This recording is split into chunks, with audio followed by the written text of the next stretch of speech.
Good evening, everyone. Good evening. So we said that the topic for tonight is courage and sincerity. And it's such a huge topic. It's not anything that we can simply say and deal with in the short time that we speak together on these Wednesday nights. So we'll do our best. I want to talk about it as much as I can from the Dharma standpoint, and then move larger into the social realm that we are all dealing with right now. And I don't remember a time when we weren't looking for people of courage to appear before us, or for people to behave with courage and to demonstrate courage publicly. So it's quite a concern right now. So I looked at Dogen Zenji, and there's only one place in all of Shobogenzo, which is 1,200 pages of his writing, at least in the translation that I use. And there's only one place where he actually uses that word, and courage. And he's many times he talks about encouraging people in many ways. But the word courage comes just once. And it comes with a female monk named Myoshin. So Myoshin is at this temple with, let me look at his name so I get these all, Kyozan. She is his student, Kyozan, and they're at this temple, and 17 monks come around. It's customary for monks to go around to other temples looking for great teachers and asking difficult questions and trying to understand the difficulties they're having with something. And so they come, and they're all in their room doing things, and they're talking, and they're trying to understand another particular teaching.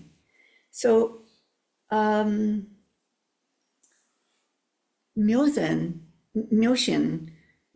got into this position as the head of foreign relations and secular affairs at that temple. And she was appointed to that because her teacher thought that she was a woman of great courage, that surely she would be wonderful in this position because of her courage. So she was named to it in spite of all the other men. And you have to understand, this is in 1200 and something, when women are way down on the ladder. Anyway, so she was appointed to this, and then these 17 monks come through. And so she's listening to them. In Japan, there are all of these tatami rooms, and it would be like this room, but the sliding doors would be on the next room, and they're just paper doors. And so they are just paper doors that go from one to the other, so you can hear what's going on very easily. But anyway, I want to get their comments correct now. So they're talking about a particular teaching that they're trying to understand. And she hears this, and she says, 17 blind donkeys have, to no avail, worn out who knows how many pairs of straw sandals without ever having caught sight of the Buddha Dharma, even in their dreams. Well, of course, that's quite insulting to these 17 monks. But they actually don't hear her. Somebody else hears her, a lay worker, hears what she says, and goes to the monks and tell them that she heard what she said. So instead of disapproving, the monks all changed into their best clothing, and they went before Myoshin and they bowed to her. And she said to them, they also offered incense in her presence. And she said to them, "Come right in front of me." The 17 had barely taken a step towards her when she said, "This is not the wind moving, nor this is not the flag moving, nor is this your mind moving." It comes from an old koan. They're trying to understand this. Upon her expressing the matter in this way, the 17 to a 1 fully understood. They bowed as disciples do when offering respect to their teacher. They immediately returned to the western side of Shu without ever even gone before Kyozen to find out how he would answer. So it's a very beautiful moment, first to honor women in this way. And Dogen goes further in speaking about how we bow. Respectful bowing secures the marrow of the way. That's the name of the chapter. And so it's the only place where we hear the word courage comes up into this manuscript, all those pages. And I will tell you another little secret. When I received the precepts the first time, I was given the name Myoshin. And Kobun said to me later on privately, he says, someday you will come across that name and then you will understand, meaning I will understand who I am. And it's only a week ago that I came across this. And that's 50 years later. And I've looked for it, I mean, I know that Dogen Senji's aunt was named Myoshin, but that didn't seem right because we don't know anything about her and there was nothing going to reveal to me anything about it. But anyway, I'm very glad finally at this aging age to finally discover Myoshin and truly to receive that name. It means natural, clear, bright mind. It's a very, very beautiful name. And I kind of miss it, but I have a different name now. So that is Myoshin's courage. She was courageous in her work and in the Dharma, and she had such insight into the Dharma, so she was able to, stand in the Dharma, not in her gender. Really had nothing to do with whether she was a woman or not. She was just totally set and understood the Dharma. So I want to go back then a couple of weeks. We've been talking about Dietrich Bonhoeffer. And we were talking about his great courage.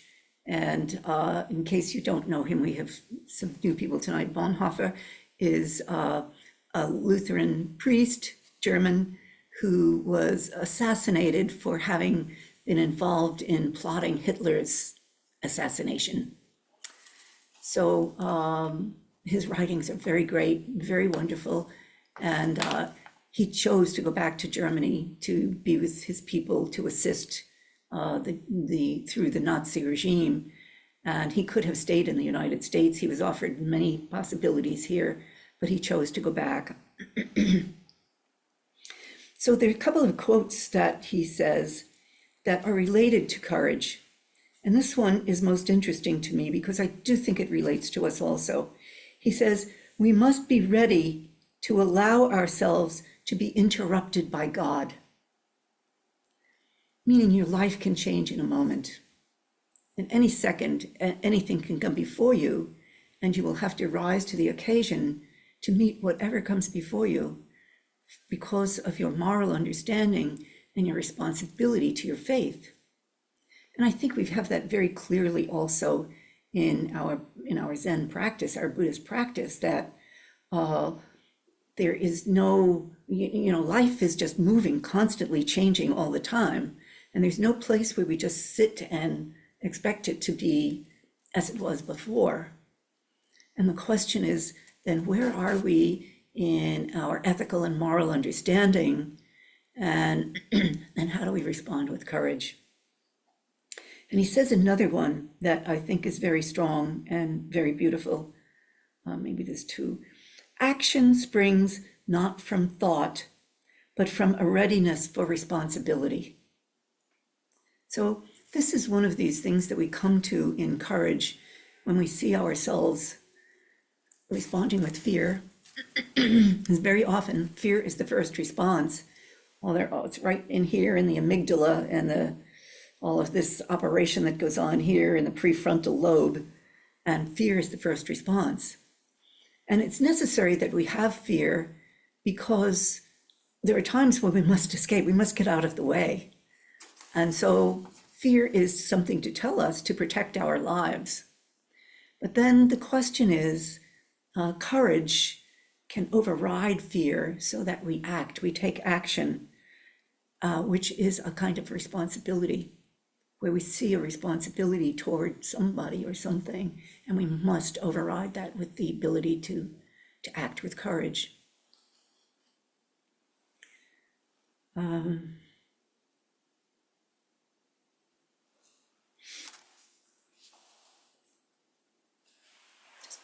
totally blank for a moment. These moments happen. So the question, of course, is how do we have courage? Well, for some of us, perhaps early in life, we had situations appear that we acted with courage, or we learned to act with courage, or we were assisted by those around us to act with courage. And so we knew what that felt like. We knew how to respond. We knew how to override the fear and to understand that that moment should not prevent us from action, but allowed us to take responsibility for what was happening and respond. Not everybody is nurtured in that way, and not everybody has the opportunity to have experiences that would teach them in that way. So, not so easy to learn then when we are older. Right now, I'm immersed in courage because I'm editing my brother's manuscript, which is a diary of his year in the Vietnam War in the Mekong Delta. And every page is a page of courage. And I just am astounded by what he lived through. Somehow he became a detonation expert just because he sort of said, oh, why don't you do that, Karn? That's what his nickname in the military was, Karn. And he walked around with 35 pounds of detonation material on his body. And then somebody gave him a batch of TNT to carry with him. And he walked around and just one bullet would have blown all of them up. And he responded when he needed to detonate. Maybe they found a grenade out there, so they had to detonate it. And so he would be the one to approach it because Vietnam was loaded with booby traps. They're still there. They're still in the country. And so he would have to approach this possible booby trap, set a line on and set up, detonation to blow that up. Anyway, I'm just immersed in my brother's courage at the moment. And this is something I didn't know about him. He didn't give it to me to read when he was alive. So my daughter-in-law and I are editing it so that we're going to publish it. It's very beautiful, very beautiful experience of courage. He was 20 years old. Remember being 20? These are the kids who did the Vietnam War, 19, 20 years old kids, boys. Anyway, he did come out of an environment of courage. We fortunately had parents who were very good moral and ethical teachers to us, and often, helped us stand up to something. And so he came out of that, and so we had that in us. So, but how do we get there? Courage, oddly, although we talk more about the no self in Zen, but courage requires a very strong sense of self, a strong sense of knowing who we are, understanding our own strengths, understanding our own foolishness, etc., knowing ourselves well and have a very strong sense. That doesn't mean that we are egotistical, but we know who we are. And in many ways, we have to know who we are in order to be the no self. And the no self is that which transcends an experience then of complete opening, an awakening. So that strong sense of self holds us together then in those moments in the Dharma when we are flooded with the potential to take that leap out of ourselves and not be scared by it, not be frightened by the giving away of ourselves to the opening, to awakening. It's a really important point for us. We must know that we're going to be okay. That strong sense of self then holds us in that opening. Really important. So, essentially, we don't have an unchanging self anyway. So while we talk about knowing yourself and have a strong sense of self, we can't hold on to a self that is unchanging at the same time. It's difficult work. It's difficult work to sit on the cushion and to, be with yourself in zazen and to be intent on uncovering the hindrances that are within us to that opening, to that awakening. But we have no such thing as an unchanging self. So it's very difficult to be a human being and to actually know yourself. And after all these years, I don't think there is any such thing as really knowing yourself because you're constantly changing and constantly meeting new possibilities and having to respond to life in so many different ways. And as we are constantly learning, I hope we are always learning, then we are changing as we learn. So there is no fixed self. There is no such thing, at least not in our Buddhist practice. So, so the question then I mentioned sincerity in this. So in order to be able to respond with courage, we have to be sincere in understanding our own moral values, because the courage requires a moral base for us to respond in the first place. You're going down the street and you see some kind of accident, you don't hesitate, you go to it, you have a moral base, because the moral base says we help one another. We don't walk away from people in need. So we respond. And that moral base of, yes, our moral base is that we help one another, that we do good in the world. And that's true of all kinds of things that we come across. We have so many stories of people who do great, courageous things. People walk into fires to save somebody in a building. They don't think about it. They just go in.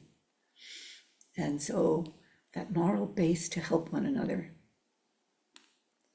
Today, we learned of 400 people killed in Gaza. And I listened to a nurse, she might have been a doctor, I'm not sure which, talking about trying to save these babies, tiny babies with shrapnel stuck in their chest and their heads, and people dying in front of her as she was trying to save them. And she could hardly hold herself together in that interview. And yet, with courage, she sounded, our standard English. She had no accent in her English. She could have been Doctors Without Borders. They walk into these situations all the time. And the courage to walk into that kind of situation where you're going to be bombed. You could be killed yourself any second. And as we know, so many doctors and nurses have been killed in the bombing in Gaza. and our moral senses, that in spite of all of that, we will try to save one another, we will try to save somebody. There's so much courage going on, except where we really need it. Sorry. But courage is not a political matter. Courage is what we do. Courage is what we do. We stand up with moral and with integrity, and we respond to the world in need. We don't withdraw food from people who are starving. We don't withdraw medicine from people in Africa who have HIV, because it's going to come here. Even if you want to do it for that reason, that you want to save your own gut, you do it because you don't want it to come here. But it's going to go, it's going to spread.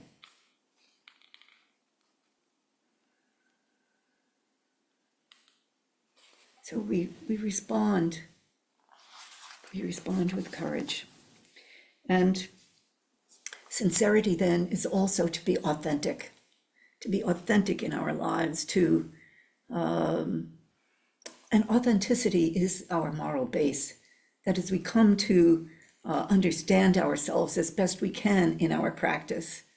And that authenticity allows us then to act from that moral base, to act then with courage, to allow the fear piece to be obscured, as it were, or to, we become fearless, let's say, in the midst of courage.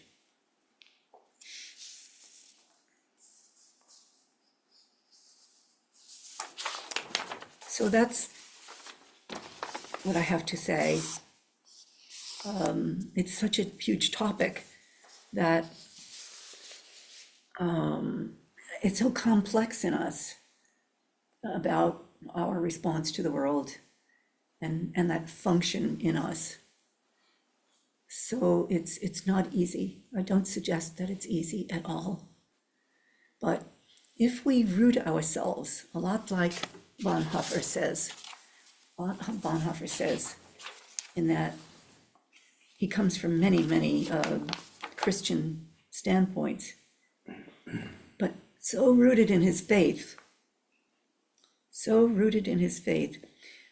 not to respond, he calls cheap grace, which I really like. That's faith without cost. That is action without any cost. So with costly grace, demands sacrifice and boldness. Appreciate that from him also. I mean, cheap grace, there's a lot of things we can do in this, they're easy, but to act with sincerity and the grace of our actions, all of it. So it requires our deep faith in the Dharma, our deep immersion, and our total trust in the Dharma and the faith, in faith.